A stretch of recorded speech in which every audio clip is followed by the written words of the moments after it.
हर हर महादेव साथिया, आप सभी का मेरे चैनल लव यू जिंदगी में तहे दिल से स्वागत है। आप सुन रहे हैं अर्चना वर्मा की लिखी हुई कहानी तेरे संग यारा का 55वां भाग। प्रणव ने ऑफिस ज्वाइन कर लिया था। पलक के बिना उसे काम संभालने में दिक्कत हो रही थी। सबसे तो मुश्किल बात ये थी कि उसका दिल ही नहीं संभल रहा था। बार बार उसकी नज़र अपने सामने वाले सोफे पर जा रही थी, जहां पर बैठकर पिछले कई दिनों से पलक अपना काम कर रही थी। सब कुछ सुना सुना और छूटा हुआ सा लग रहा था। तो उसने ऑफिस से ही पलक को फ़ोन लगा दिया। Hello sir. हेलो, कैसी हो पलक? प्रणव ने अपनी बढ़ती हुई धड़कनों को संभालते हुए पूछा, जो कि पलक का केवल हेलो सुनकर ही बुलेट ट्रेन की स्पीड से भागने लगी थी। अच्छी हूँ। आप क्यों शर्मिंदा करते हो रोज हाल पूछकर? हाल हमारा वही है जो तुमने बना रखा है। प्रणव के होठों से निकला। क्या मतलब सर? पलक चौंक उठी थी। कुछ नहीं, तुम बताओ मुस्कान कैसी है और क्या कर रही है?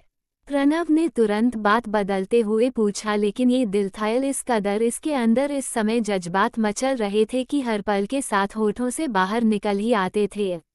वो खेल रही है। पलक ने अपने पास बेड पर बैठी हुई मुस्कान को अपने खिलौनों से खेलते हुए देखकर कहा, जरा बात कराओ मेरी उससे।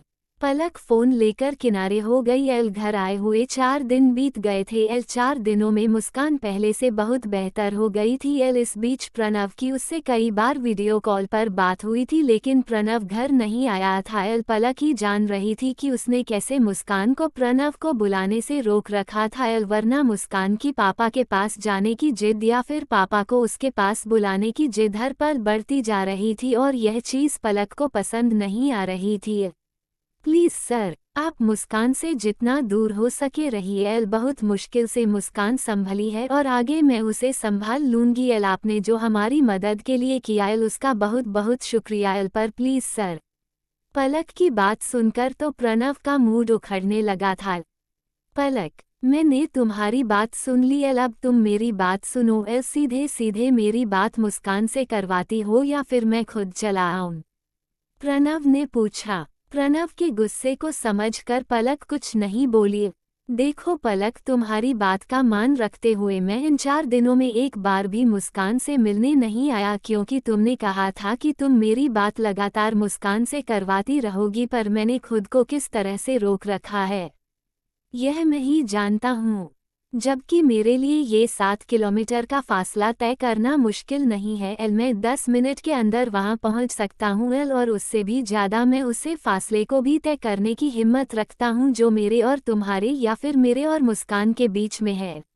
मैंने तुम्हें पहले भी समझाया था और फिर से समझा रहा हूँ। हम दोनों के बीच में मत आने की कोशिश करो। हम दोनों के साथ आना चाहती हो तो मोस्ट वेलकम, लेकिन अगर तुम बीच में ही आना चाहती हो तो मुझे तुम्हें किनारे करते 1 सेकंड का टाइम नहीं लगेगा। अब फैसला तुम्हारे हाथ में है, या तो तुम मेरी बात सीधे सीधे मुस्कान से करवाओ प्रणव ने बिल्कुल धमकी देने वाले अंदाज में कहा, या फिर मैं आ रहा हूँ।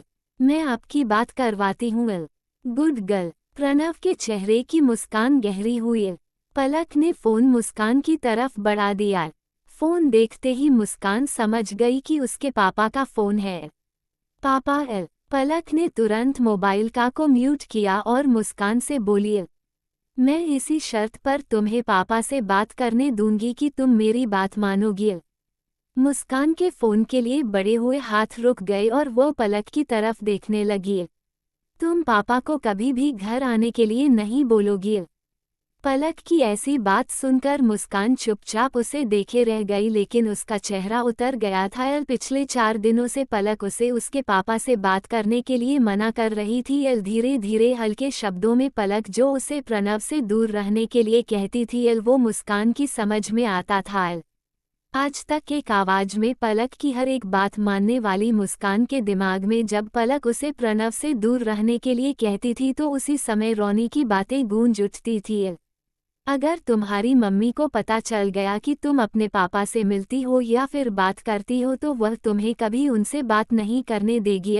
और उसके बाद रोनी का चेहरा उसके आंखों के आगे घूमने लगता था। एल पूरे बदन में खून का बहुत तेजी से होने लगता था। एल उसे कुछ समझ में नहीं आता था और देखते देखते उसके हाथ पैर कांपने लगते थे। एल उसका पूरा चेहरा बिल्कुल सफ़ेद हो जाता था। एल वो अंदर से डर जाती थी और उसकी हालत देखकर पलक को भी अपने शब्दों पर अफसोस होने लगता था। एल कुछ समझ में नहीं आ रहा था कि वह प्रणव से मिलने से मुस्कान को कैसे रोके। अभी तो ये हालत थी तो आगे जाकर जब मुस्कान प्रणव से घुल मिल जाती तब क्या होता। क्योंकि इतना तो पलक समझती थी कि दोनों की राहें दूर हो ही जाएगी, लेकिन यही बात मुस्कान को समझाना मुश्किल हो रहा था। मैं तुम्हें वादा करती हूँ कि आज शाम को बाहर घूमने लेकर जाऊंगी, लेकिन तुम ना ये बात पापा को बताना और ना ही उनसे वहाँ आने की जिद करना। मुस्कान को समझाने के लिए पलक ने उसे उसकी पसंद का फेवरेट चॉकलेट दिया। एल घूमने के नाम पर मुस्कान अधिकतर बातें मान जाया करती थी। अब मुस्कान को फैसला लेना मुश्किल हो रहा था कि वह क्या कहे। अब क्या फैसला लेगी मुस्कान। एक तरफ पापा है तो दूसरी तरफ जानने के लिए बने रहे अगले भाग तक। खुश रहिए, स्वस्थ रहिए, मस्त रहिए, हंसाते रहिए, मुस्कुराते रहिए और यही यूट्यूब पर मिलते रहिए। पर जाने से पहले वीडियो को लाइक और चैनल को सब्सक्राइब करना मत भूलिएगा। हर हर महादेव।